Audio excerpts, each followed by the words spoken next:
My name's Rob Hasefield. I'm a behavior design and gamification consultant. That's Influence Insights. That's my consultancy. I also work as a behavioral product strategist for Sparkwave, a startup studio in New York, where we build products from the ground up using behavioral science, right? And so I got into consulting a little while ago, right? And I'm just going to give you a little bit of backstory. I played a lot of video games growing up. And I played by myself. I played with strangers online. You know, like I played with my friends. One of those friends is here tonight. And my parents, they always thought that it was a waste of time. They probably asked themselves a whole bunch of times, what is it about these games that makes him play so much? But that's not really what I was thinking to myself. Instead, I was thinking about how much I wanted to play and trying to figure out how I could play better. So let's fast forward a few years. Studied behavioral economics in college. I was an absolutely voracious reader, just read everything I could get my hands on, and my interests ended up expanding from behavioral economics into behavioral sciences more broadly. And one of the core teachings of behavioral science is that it comes from an early psychologist named Kurt Lewin, who said behavior is a function of the person and their environment, right? So that's pretty straightforward. It's just saying that people's behavior is determined by the person, who they are, what they want, what their preferences are, and also the environment, which is just like what's coming at us. And when you think about it, so this is when things started to fall into place, because when you think about it, in an app, the design, that's the digital context. That's their environment at the time. So that means that the designer has a lot of influence over what the user is doing. It doesn't matter whether the designer is intentional about it or not, they're still influencing the user's behavior. And games, they've recognized this since the beginning. They've been designing for behavior change for longer than just about anybody, right? A game designer, they know that the way the player interacts with their in-game world, the rules of the game, that's going to shape the way the player behaves. You know, they might act more aggressive and play more risky because of some set of incentives, right? Or they might alternatively be really safe because they're entirely afraid of failing. So games, they thoughtfully design the rules and interactions with the game so that way you are more likely to play the game in a way that's fun. They're able to get people to have their intended experience by influencing the user's behavior. So I got really excited about the idea of looking at games through a behavioral lens, just to see what lessons that I could extract. Like there's so much to learn from games and how to influence behavior when you just look at them through this lens. And it also meant that I could play Dark Souls and call it research. So who's wasting time now? But then I started looking at existing implementations of gamification, and I was largely unimpressed. In 2012, a report came out from Gartner where they said by 2014, 80% of current gamified applications will fail to meet business objectives, primarily due to poor design. I don't think that things have changed all that much, right? Like, because what's essentially happening is that designers, they aren't being inspired by games, but rather by other gamification. And so as a result, we end up having the same copy-paste mechanics that Foursquare had in 2009 today. Now, elaborating on this statement, Brian Burke from Gartner, he said, the focus is on the obvious game mechanics such as points, badges, and leaderboards, rather than the more subtle and more important game design elements, such as balancing competition and collaboration or defining a meaningful game economy. As a result, in many cases, organizations are simply counting points, slapping meaningless badges on activities, and creating gamified applications that are simply not engaging for their target audience. So what he's essentially saying here is that gamification fails because of poor execution. One of the reasons he identifies is that gamification needs to broaden its tool belt. You know, we need to look at games and really try to understand what's going on a subtler level. I'll also add that a lot of poor execution comes from a misunderstanding of the context surrounding each of these game mechanics when they're being used in games, and a misunderstanding of the behavioral science that drives people's responses to those mechanics. So, as a gamer, I mean, this is tragic, but as a behavior designer, it's a huge opportunity. So I've made an intentional choice since the beginning that I wanted to build up my understanding of gamification from the ground up. Really, I'm just trying to combine what I know about behavioral science and video game design and just see what comes out the other end. So the definition that I end up using most closely resembles what you see right now.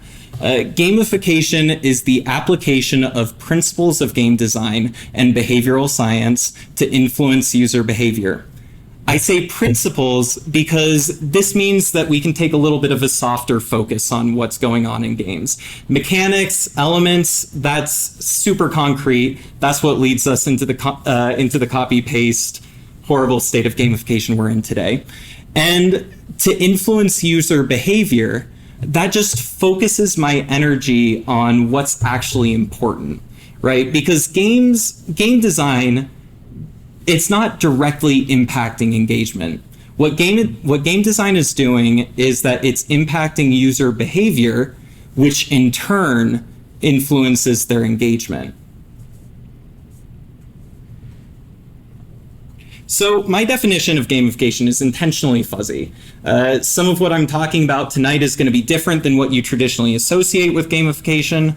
That's okay. I kind of just mix my influences, and I'm more concerned with making great products than I am with whether this design feature or element belongs to gamification, behavior design, game design. It's all the same to me. So when people ask me questions, and I do get this question a lot, is gamification effective? I kind of have the same response that you all might have if I were to ask, is design effective? Right? Like, it's not just one monolithic thing. It's what happens when you combine behavioral science and game design and human-computer interaction and just seeing what happens. So now let's get into the meat of it. What can we learn from game design and behavioral science? I'm going to discuss a few areas where both of those fields are thinking about the same things, and that will hopefully give you a better understanding of the core building blocks of gamification so you can just think about it in a new way. So, what is a game? That's a question that Jane McGonigal asked in Reality is Broken. And she found that games tend to share 4 qualities. They all have goals, which are just something to focus on. It drives the user forward. There's rules, and the rules inform the user about how they can achieve their goals and what constraints are there. These rules can actually empower users by giving them a sense of control over the world. There's feedback, which shows the users how their current actions relate to their goals. And this can help the user to just notice their own progression and learn the rules of the game. But then this last component, I think, is the most important one. It's voluntary participation. People can choose to play a game or not. You know, they don't have to play any game. So if the user's goals aren't aligned with the game, then they're not going to play it. And that's pretty much the same as what we've got with products, right? At any given point, people could use something else or just not use anything at all. It's their choice. And not using anything at all, that's their default state of being. You're trying to get them to do something different than their default state of being. So this brings me into some behavioral science. So goal setting and pursuit. How do games set goals that people voluntarily accept and that they're likely to achieve? Expectancy value theory, I think, is an incredibly useful mental model. I use it all of the time, and it's making a few big claims. One is that it's making a few big claims about what goals people choose to pursue and whether they'll be successful in pursuing those goals. So it's saying the goal's got to be valuable to the person. That's straightforward enough. If I don't care about the goal, then I'm probably not going to do anything about it. It's also saying that the person believes completing a certain set of steps leads to goal achievement, which, again, is straightforward. If you don't know what to do in order to accomplish your goal, then you might feel discouraged, you might feel confused, and you're not going to be as likely to succeed at it. And it's also saying that the person feels capable of completing the steps to the goal. This is saying, if you're good at something, then you're more likely to do it than if you're bad at something.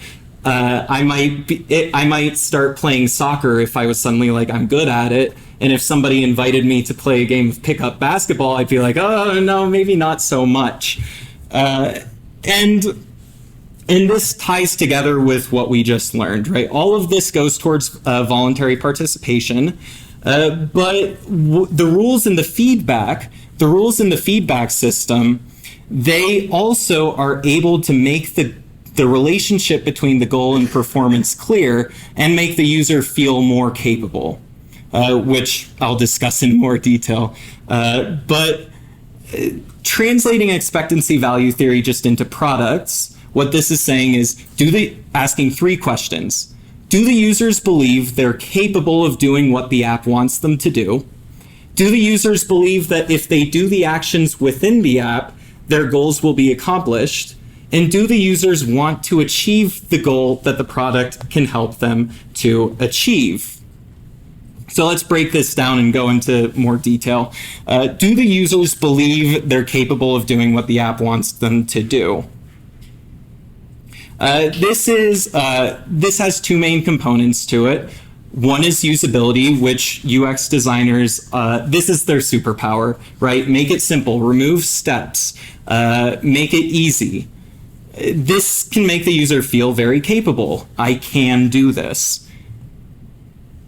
And then there's also empowerment, which is making the user feel powerful and making them feel capable of making a change. So let's look at a few of the ways that games do this. One way to do this would be to show the user successful similar others. The common way to do this might be a leaderboard. Opus Magnum does something that I think is a little bit better, at least for the context that it's in. But what Opus Magnum is doing is you've got a puzzle, and then at the end of the puzzle, you're graded on three different qualities: cost, cycles, and area. You're able to see how you compare to the rest of the world on histograms that show the distribution of other users. And here I'm able to see on cost, I'm doing much better than the rest of the world. On cycles, I'm not doing so well. On area, I'm doing much better than the rest of the world. But here on cycles, you see a bunch of users that are just above you, right? And that makes the user feel like they're capable. If these other people could do it, then maybe so can I. The difference here between a global leaderboard, because this is showing you how you compare to all other users in the world, a global leaderboard is maybe saying you're 5,000th place, right? Maybe that's in the top 10% of all users, But that's not so motivating. Rising up from 5,000th place, like how are you even supposed to do that? This just makes it moving the bar a little bit to the left. You can also do this in a little bit less gamey of a way. Noom is a weight loss app, and during their onboarding, they ask you a bunch of questions that personalize the experience to you. So at the end of those questions, they'll present you with this screen where they'll say, based on your answers, you'll be 172 pounds by December 19th. I think that this could actually be a little bit more effective. This meaning is implied, but I think that this could be more effective if they just explicitly said, based on your answers and others like you, you'll be blank. Again, this just conveys the message, oh, there are these other people that are just like me. They did it. So that means I must be able to do it as well. Then you can also give them small wins. Oh, I say Pokemon in here. That's supposed to say Hollow Knight. But so in Hollow Knight, this is within the first few minutes of the game, and you run up against a wall. You want to get past that wall. You press a whole bunch of buttons, and eventually you swing your sword, and that breaks the wall. That breaks the barrier. Congratulations, you just overcame an obstacle and you made it a little bit closer to your goal. So in order to use like small wins in your apps and in your gamification, I just think it's really important that this win needs to be a win that moves the user closer to the goal that they have in a way that they understand. Right? Like maybe if you've got a to-do list app, you have the user make a project. Or maybe it's receiving a personalized weight loss plan after you answer a bunch of questions. But putting your email in and signing up, that's probably not going to feel like a win for the user. So maybe don't give them a badge for that.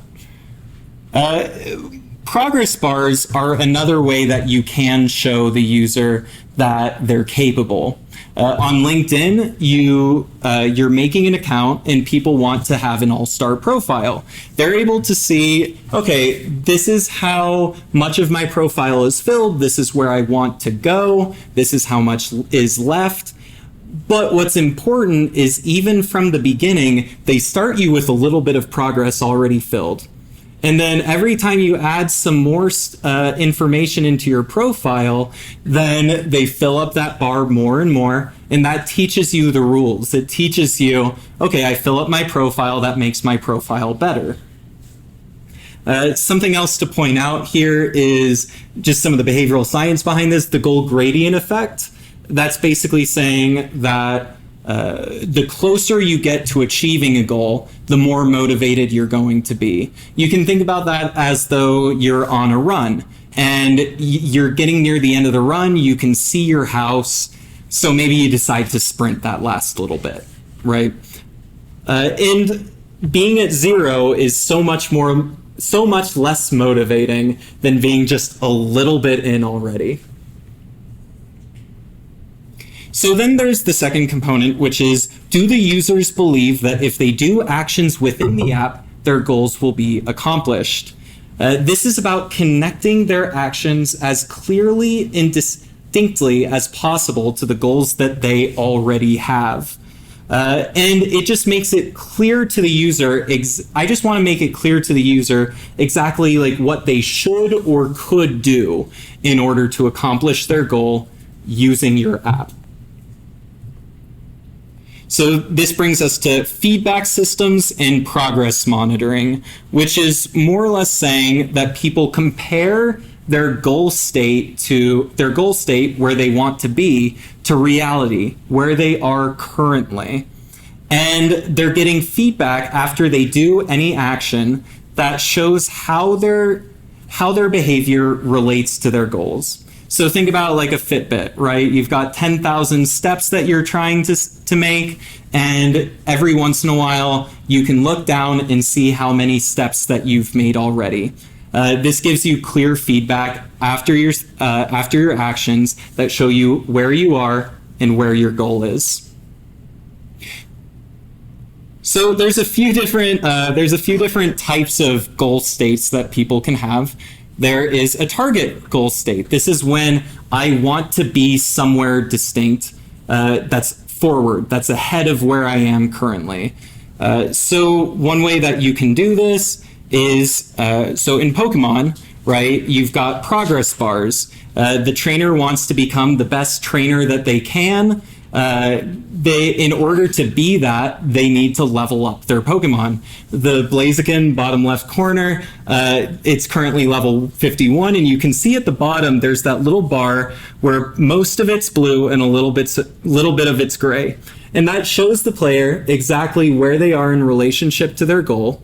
And then after they beat that Groudon, if they do decide to beat the Groudon, then that'll move them closer. It'll give them more experience points, and they'll be able to see, oh, I beat a high level Pokemon. That gives me a lot of experience. Versus earlier, when I beat a low level Pokemon, that gave me not so much experience. Right? So this is showing the user the rules of the game and bringing them closer to their goal. Duolingo takes the lessons of this and carries it over very well. In this instance, I'm a user who wants to do 2 activities per day. Every day I have this goal. I do 1 activity, it gives me 10 experience points, and it moves the bar around that circle halfway. And that just gives this clear signal to the user, okay, if I do 1 more activity, then I complete my goal gradient effect. And it also shows them, like, it just conveys that rule, 2 activities per day, and I've achieved my goal. In Borderlands, they have a skill tree. That's another way that you can express progress between target and where you are. Right, so in this skill tree, each time you level up, you gain a skill point. At the bottom of each of those skill trees are the most advanced skills that you can have, the most advanced powers that you can have. And these are really desirable to the player. They want to get these high level powers, but in order to get there, they need to chart out their course a little bit. The skills that are at the top of each of these trees, those are the basics, and they need to fill up the basics in order to get to the end. This just gives the user a very clear indication of, or it helps the user to set a goal, right? They say this, they look through it and they say, this is what I want. And it also helps the user to see, okay, I've accomplished this many goals, I'm getting pretty close. There's also a type of goal state target that is a past performance. So I want to do better than I did before. So one way that you can do this is through a personal leaderboard, right? Lumosity is a brain training game app. After each game that you play, you get to see your personal leaderboard of all of your past scores. And they're just your scores. So you're comparing to yourself. And you're able to see, okay, I did better, I did worse. I've done this well before, I know I can do it again. And then I also really like how Loop Habit Tracker does this with their streak counter. Many habit tracker apps, they have a streak counter where every day in a row you add to your streak. You know, so if I have 88 days in a row, then that means I have an 88-day streak. This shows the user all of their past scores, all of their past streaks, so that way after they lose that streak, they're able to see, okay, I think I might be able to outperform it this next time, or I can at least outperform some of my previous attempts. And then there's also a social comparison goal state. This is, I want to do better than other people. And this, I'll just show you the Opus Magnum example again. This just gives the user a clear indication of this is where everybody else in the world generally is. It sets the value in the user's head of like, you know, I think I can do better than this, or I think I don't want to do better than this. So I can look at this scoreboard, right? This set of histograms, and well, I'll just tell a story. One of the early levels of this game had me building water molecules, building machines that would build water molecules. At the end of it, cycles, that was the thing that I really cared about. I was doing pretty poorly. So after I had already beat that level, I redid it like 10 times. I worked on it for 2 hours after I had already won. So these sorts of comparisons, they can be really powerful. And then last component of expectancy value theory is just, do the users want to achieve the goal that the products can help them achieve? And I don't know what to say about gamification here, but I just think this is good product design, right? And good user research. Learn about the goals that the user has. What are they trying to accomplish with your app? And try to figure out how committed they are to those goals, and just really build your whole thing around that. Because if you're doing that, then you're already doing better than most. One way of doing this is through user research. You can talk to a bunch of users. Another way to do this is just to ask in the onboarding, right? So Uplift is one of the apps that I work with. It helps people with depression to reduce their depression. And we'd already done some of this user research, figured out what some of the goals were. And by asking this during the onboarding, we're able to figure out what each individual user's goals are. So that way we can measure the user's success, right? Isn't that better than just looking at like, how often do they use it, right? I care so much more about, are they accomplishing their goals than anything. And this also tells you the frequency of each of these goals. Maybe you find out that feeling happier, that's the main goal that Uplift users have. So then you just focus a lot more of your design efforts around that goal. So I hear people say all the time that they don't really care about the gamification in their apps. They just ignore it. But to me, I just think that signals poor gamification, right? Because gamification should be made so that people want to pay attention, because paying attention and following along will actually help them achieve their goals better. So if you get nothing else from this talk, I just want you to take this to heart. People can choose to use your product or not, so understanding user goals and enabling them as best as possible makes that choice favorable. And it's just good design.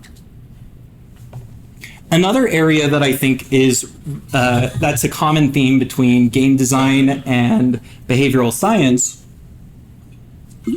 is failure recovery. When people are going for goals, they're probably going to mess up a lot, right? Like the sorts of products that I work with, I've got Uplift. We've got a 12-week program for people with depression and they've got low motivation. I've got Fabric, which is trying to help people keep in touch with all of the contact, with 50 of their personal contacts and balance all of that. And I've also got a coding language called GuidedTrack where, people are essentially learning it from scratch, right? People are going to fail along each of those accounts multiple times. So how do we make it so when they fail, instead of being demoralized and giving up, they try again? So Hollow Knight is a game that I love a lot, and I think that it does this really well. Hollow Knight is, the game designers, they wanted to make a game where the user is challenged constantly, because they want the player to feel the sense of accomplishment that comes with beating something that previously beat them, right? And as you're playing this game, you're just exploring around some map. You can go in any direction that you want. You're killing monsters, and you're earning money. When you die, you lose all of that money that you just earned. All of the money that you haven't spent yet, it's gone, and you return to the last checkpoint that you sat at, which is just some location in the map where you previously were. So that sounds pretty demoralizing, right? If that's all that was going on, I would maybe just give up, or maybe go in an entirely different direction on the map and not try to overcome what previously beat me. This is pretty similar to streak counters, I think. So in a streak counter, again, 88 days in a row, you've got an 88-day streak. And if you miss a day, then you lose your entire streak up until that point, and you start over from 0. And this is based on some good behavioral science, right? It's saying it's based on the endowment effect, which says that we value what we own more than what we don't own, right? So a bird in the hand really is better than a bird in the bush. And then loss aversion is saying that losing something is more painful than its equivalent gain. But what happens is when you lose this, so this streak is really motivating while you maintain that streak. You're getting this sense of ownership over it as it's increasing its size, but as soon as you lose it, you just suddenly become discouraged. I actually found a comment online which said, this was kind of funny, yesterday I fell asleep before I finished the session, or I left the app open or something, and this morning the counter had zipped back to 1. I was unreasonably upset about it. I felt like the previous 380 something days had been for nothing. I was useless. So I think that a streak counter is good while you have it, but it doesn't design for failure. So what does Hollow Knight do to solve this problem? Whenever you die, you leave a spirit in the location where you died, which you can see just in the middle there, the black spirit. And if you are able to make it back to the point where you died and beat that spirit, then you get all of the money that you just lost back. So Hollow Knight game designers, they wanted players to try again after failing. In order to encourage that behavior, they gave players something to lose from failing and also a chance to regain it all from trying again and getting to the point where they've lost everything. This is fully utilizing the endowment effect and loss aversion that streak counter is already trying to do. And so what I think is just so important about this is that the game designers, they recognize that failure is inevitable, and they built a whole system around it. And so instead of ignoring failure in our apps and in our gamification, how can we make failure work for the users? So some causes of failure that I've noticed, these aren't all of them, are just you could have a lack of knowledge, you don't know how to do something, you might have an obstacle get in the way, you might forget to do something. The goal that you have, it might be too challenging. Or alternatively, the app might be missing something that you expect to be there to solve your goal. So let's look at a few of the ways that games design for failure. Hollow Knight already described this. They punish failure, but they give you a chance at redemption. In Celeste, let's see if I can play this video real quick. Yeah, in Celeste, whenever you fail, look at what happens when the player dies. Look how short that was. They literally just respawned immediately, and they respawned immediately right back at the beginning, and they were able to solve that problem again. There was no punishment whatsoever. They were just like, here, you see where you failed? You can still see that. How'd that happen? Maybe try something different. And then Ziggurat is a roguelike game that rewards failure. So what's a roguelike game? Basic premise of it is that each life that you have, you're trying to make it further and further into the game. When you die, you start over from the beginning and you try to make it further the next time. In Ziggurat, what happens is as you play the game, the longer your streak gets, the more powerful the perks that you unlock, the power-ups that you unlock are. But you don't get those perks and you don't get to see what they are until your next life. So they're giving you a boost at the beginning of your next life to look forward to. Sundered is another game that does something similar, where they just say, instead of Hollow Knight, where you lose all of your money when you die, in Sundered, whenever you die, that's your opportunity to spend your money. and get power-ups, so that way in your next life you're able to have all these other things that you can look forward to. I can imagine that sort of thing being in a street counter in an app like Duolingo, where you have a whole bunch of different power-ups. So some possible responses to failure that you have available to you are making asking for support easy, and that support can come from the support team, but it can also come from just like other users. If you're able to establish good community elements, you can also give the users a fresh start with no consequence, like Celeste does. You can give them a chance to redeem what they've previously lost, like Hollow Knight does. Or you can give them a power-up to start off their next try with a boost that they can look forward to, like Ziggurat and Sundered does. And then another concept that I think is really important to discuss is difficulty matching. Games don't want to make a game that's too difficult for its players, right? They want their players to enjoy the game, they want them to be sufficiently challenged, and they don't want it to be too easy.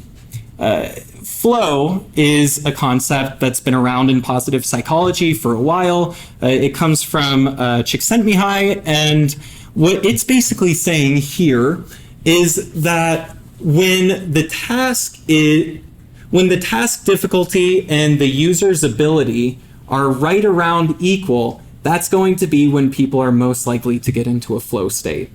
If things are too hard for the user, then they're going to get frustrated and anxious. And if things are too easy for the user, then they will then they'll get bored. And what this is also saying here is not that it needs to be an exact match of user ability and skill and challenge. What it's actually saying is just, it's got to be in that general vicinity, right? The user's got to feel enough challenge that it's interesting, and maybe even enough challenge that they're able to learn something new. When you have this flow state, like, people are fully energized, they're focused on what they're doing. They lose track of time and they just stick with something for a really long time. Games thrive on the flow state. Now, this isn't always directly relevant to gamification because flow is about doing something and losing track of time. So Duolingo, for example, they don't really care if a user is using Duolingo for hours and hours at a time. The user sets a goal for themselves, like 10 minutes per day, and they just want to make sure that the user's playing for 10 minutes per day. So they're not really trying to get the user into a state of flow, but at the same time, I think that this graph is a lot more useful if you just look at it for the emotional value of what it is, right? So the emotions that it describes are that if things are too hard, people will get frustrated or anxious. If things are too easy, then they might get bored. Or alternatively, they might get relaxed. And if things are just about right in terms of difficulty, then they'll probably feel pretty good. So I use this concept all the time. I think about it a lot when I'm onboarding users, because like we might have one user who starts using the app and they just like learn how to use it incredibly quick. They're picking up on it like crazy. So at that point, I might want to show them some more advanced use cases or some more advanced functionality that they can play around with. Other users are going to be a little bit slower, so I'm just going to give them more basic functionality to start out and slowly build them up over time. I think something else that's important to note about this is that it should be rewarding to play in a challenging way. Doing things that are hard should feel good. Because, I mean, that's, at least for me with the sorts of products that I work with, people are trying to accomplish goals that they probably struggle to accomplish on their own. That's why they download this app. So it's my responsibility to make it rewarding for them and to make it engaging for them to go through that goal. And it's also not just about skill level and difficulty, but also about motivation, right? So if somebody gives you a task and you're right around perfect level of difficulty, but you hate it, then you're probably not going to enter a flow state. So before I move on, I just want to say this is not to say make your gamification hard for users or make your design hard for users. What I'm really trying to say is that there are natural differences between the skill levels of each user that you may have. And also, the skill level of each individual user is going to change over time. So think about how you can accommodate for that. So games do this bunch of ways. Resident Evil 4 uses dynamic difficulty. If you're doing well, then they make the game harder. If you're living for a really long time, they make it harder. They throw more zombies at you. Those zombies are stronger, they'll hurt more. And if you're dying a lot, then they'll throw less zombies at you and make the game a little bit easier for you. This is to kind of just try to modulate the difficulty according to how the user's performing.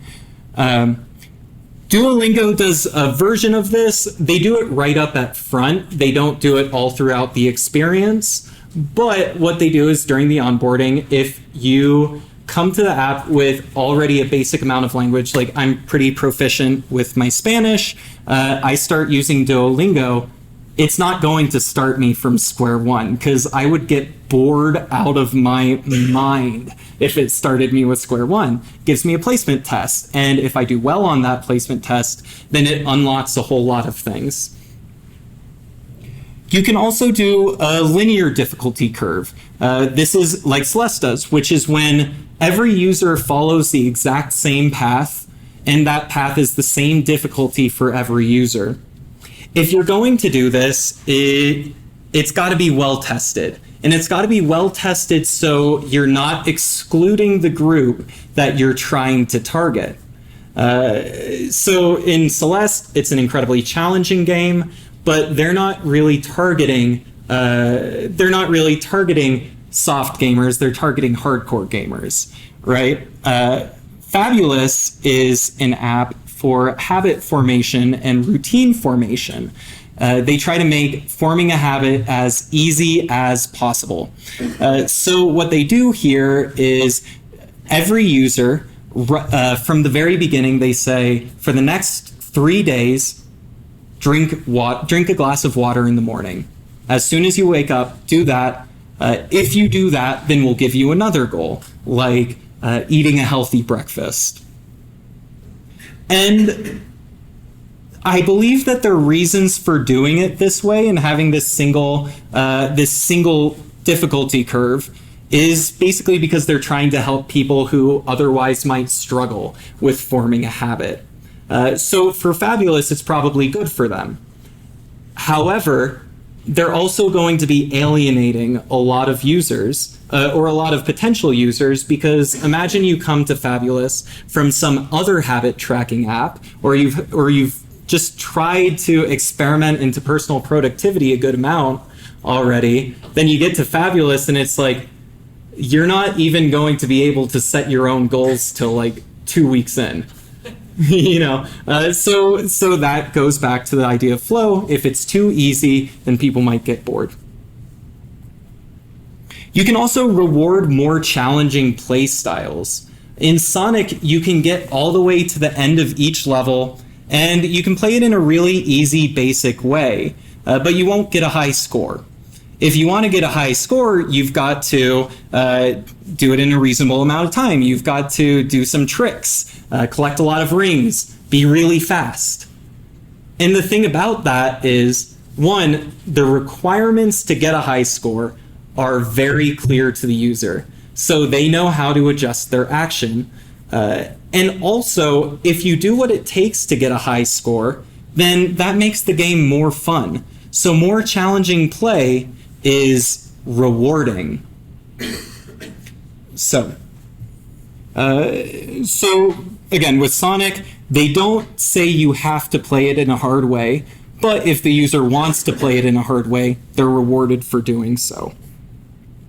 And then in SteamWorld Heist, I mean, this happens everywhere in games. They just let the user select their own difficulty level right at the beginning of the game. I can say, oh, I'm a casual player, I want it really easy. Oh, I'm elite, I want it really hard. This person's experienced.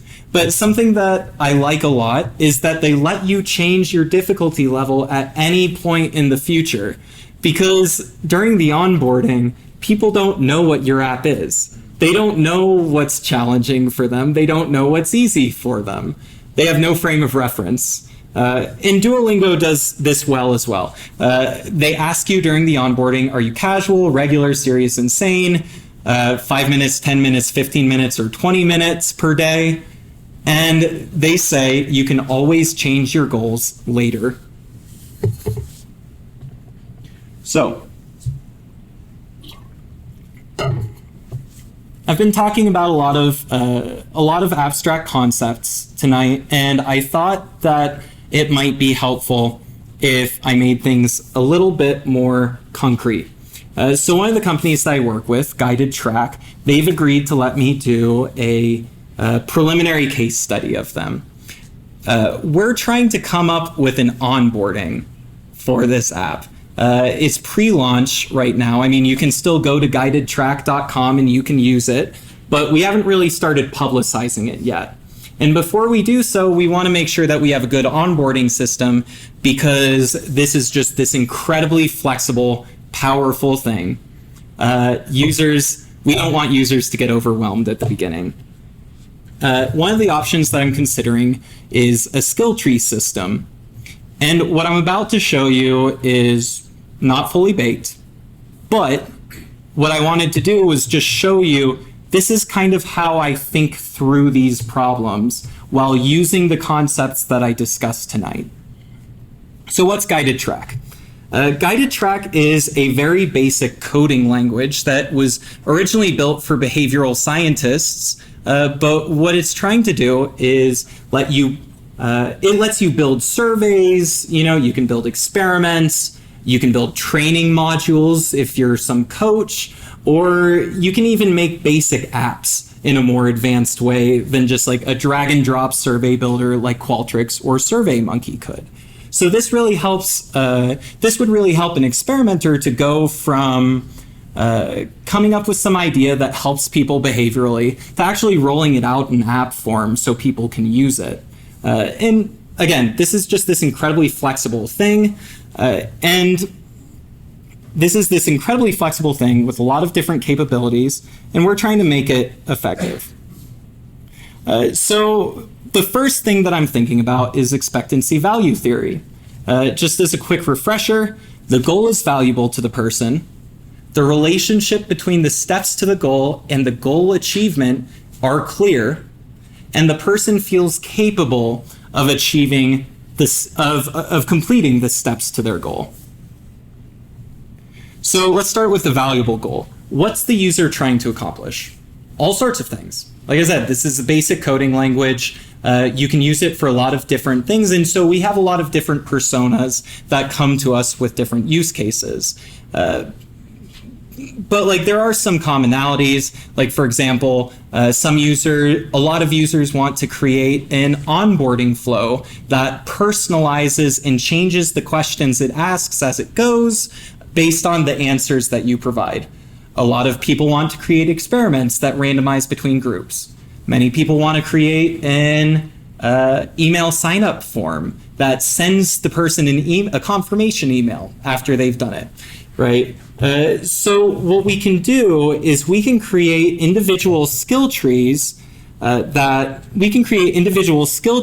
each have titles that are just based around these different use cases, right? So let's see. People usually come to GuidedTrack with their goals already in mind. So that means that we can ask them during an onboarding flow about their goals, and then we can personalize it based on that. Because we have all these different user personas with all these different goals, then we probably shouldn't give the same onboarding experience to everyone. Because if we do, then they're not able to see clearly, this is how the app relates to my goal. I want to make that relationship as clear as possible, as quick as possible for each individual user. Skill trees can allow the user to approach their goals and chart out their path just by looking ahead and seeing what they want to have. So we can just like all these different trees could be named for the different use cases. During the onboarding, we can ask the user questions and show them the relevant skill trees based on that. And we can also make it so each skill has very clear requirements on how you earn it. And so what this basically does is it just lets the user decide, this is what my goal is. Let's see what the goal is in the skill tree. Oh, okay, I just do this, this, and this. It's showing them also the progress. They're able to see where they want to end up, and they're able to see where they are, and they're able to progress along those lines. So we've got this clear relation. We've got to have a clear relationship between the steps and the goals. So the skill trees are going to be named and clearly navigable according to goals. Each individual skill is going to be named according to goals, and the trees are going to be named according to a little bit broader goals. And the requirements are also going to be very clear. So why do I think it's so important to name each of these skills and skill trees according to goals?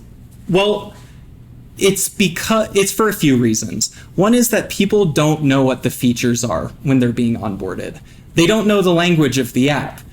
So if they run into some problem, then they don't know where to look if they've got like just a help document, right? And also, I want to name goals appropriately because, I mean, this is something that other gamification systems do very poorly. So, I mean, like, let's say that I have a meditation app and I want to build a meditation habit.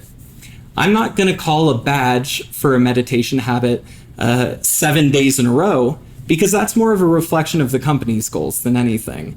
I'm also not going to call the badge ninja because what does that even mean to the user, right? They need to like look specifically through each thing to figure out, does this relate to what I'm trying to do or not?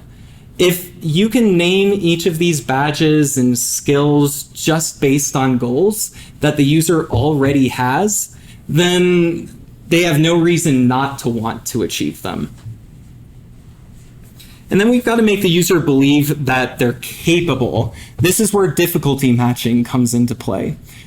So our user's skill, it varies over time. The goals and the questions that the user is asking 6 days in, they're going to be different than the questions that they're asking 6 months in. How can I accommodate for both scenarios? And then also the skills from one user to the next are going to be different. Like some people maybe come into GuidedTrack having already coded in some other coding language. And some people are just experimenters who have been using Qualtrics their entire life.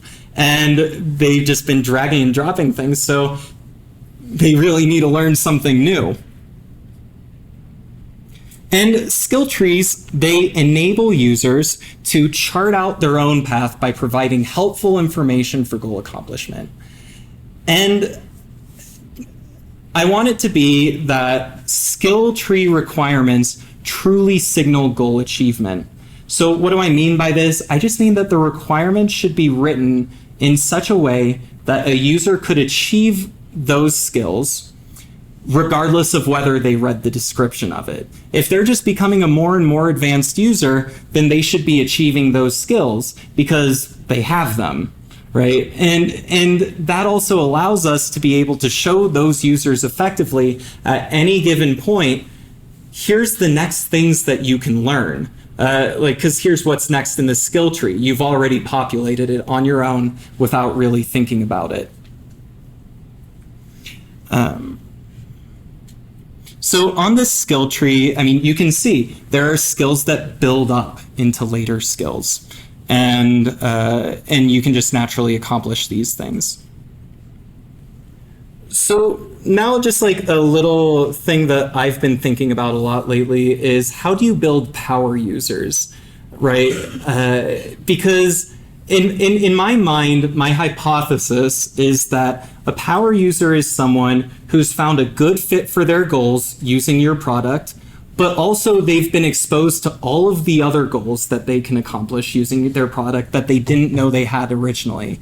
Because then if they stop having some goal, then they're still able to use the app because they're using it to solve all sorts of things.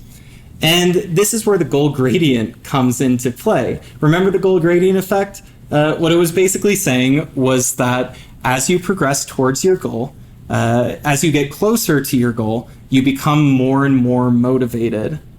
And I think I can use that in the skill tree to my advantage. I think that skills can exist in multiple locations, right? Like just about any use case that I can imagine would require a user to be able to know how to write a good question, or would require them to know how to use variables and make if-then statements later. Any track I can imagine would use that.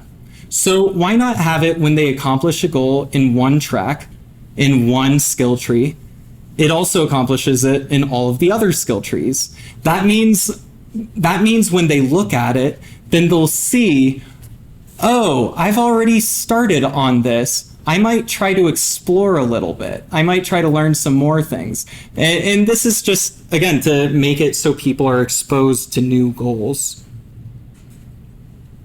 So thinking through a skill tree or even a badging system like this, it gives you a lot of things. It gives you a way of measuring whether the users are accomplishing their goals. It gives you a way of enabling the user to accomplish their goals. And it also gives you a way of giving them recognition when they accomplish their goals, right? So, I mean, wouldn't it just be great if instead of looking at how frequently people were using it, you were just looking at what goals are each user what goal is each user achieving? Then you're able to concretely measure the value that they've had. And this system that I've described, it may sound like a lot, but from the user's perspective, if it's well designed, what's going on is the user's saying, I wonder if I can do this, or I wonder how I can do this. Let's see, there's this skill tree that's named something like what I'm trying to do.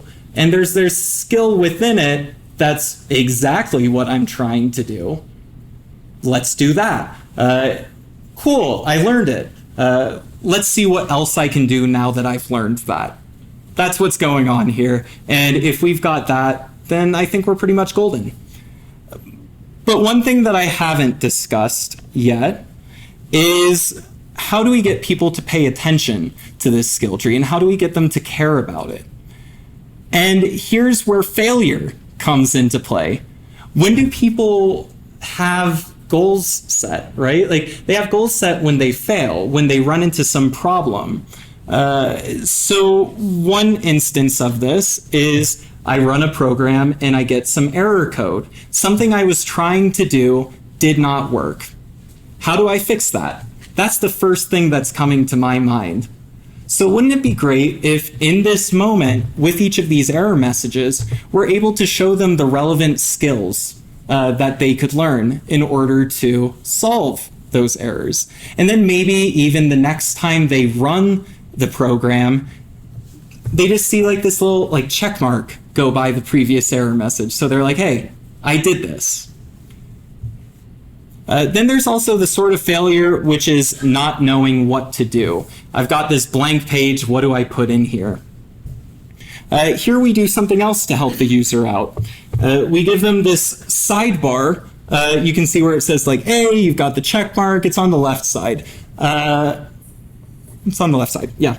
And when you click on those, you're able to browse through a bunch of pre-selectable options. So I could click, let's say I'm trying to send an email to a user. That's what I want to do.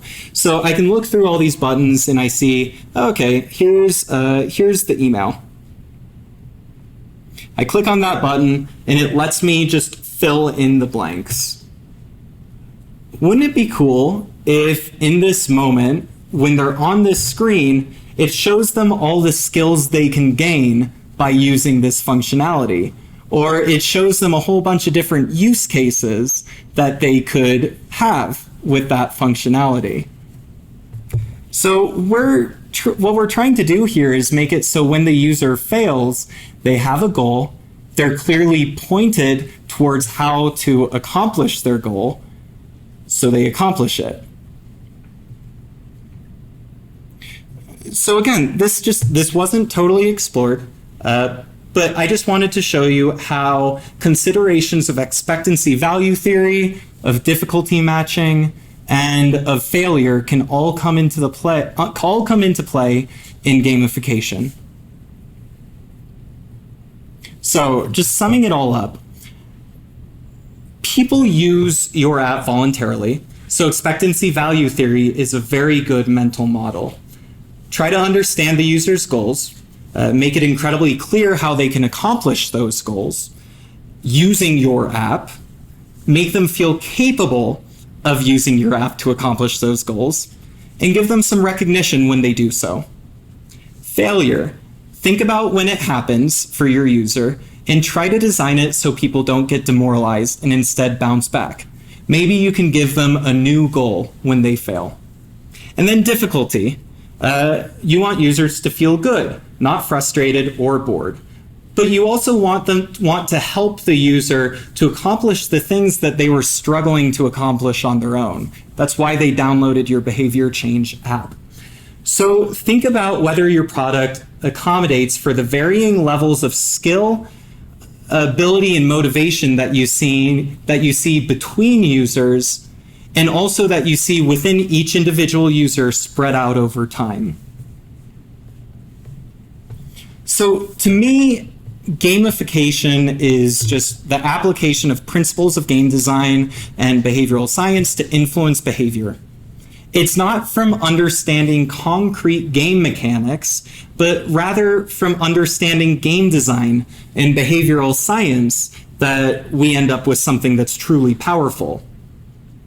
I want to create a world where people are both able and willing to do hard but necessary things for themselves and for others. And in doing so, people will be able to accomplish goals that they've always said they wanted to accomplish, but they were struggling to do on their own. Game design and behavioral science, it provides an incredibly powerful set of lenses for this. And as a concept, it has a lot of promise. In order to live up to that promise, I believe that we need to rethink gamification from the ground up using the basic principles. What motivates people, and what are a bunch of different ways that we can do it. So we've covered a lot tonight with a lot of detail and a lot of nuance. So I believe you'll get the most out of this talk if you spend some time reflecting on what you've learned. And if you reflect on what you've learned tonight and you believe that you have something to add or discuss about these ideas, please reach out. I still very much consider myself at the beginning of my journey into gamification and really doing this right. So similarly, if you know someone who's thinking about or researching similar things, I'd really appreciate an introduction. Because again, I just think that we can build something really powerful together. Additionally, in my consulting, I generally work with products that make users' lives better by helping them achieve their goals that they previously struggled with. If you have a product that improves people's health, it makes them happier, wealthier, wiser, more productive, I'm interested in talking with them. And I'm interested in talking with you. And if you know someone else who might be interested, I'm interested in talking with them as well. Together, we can really make a difference in a lot of people's lives.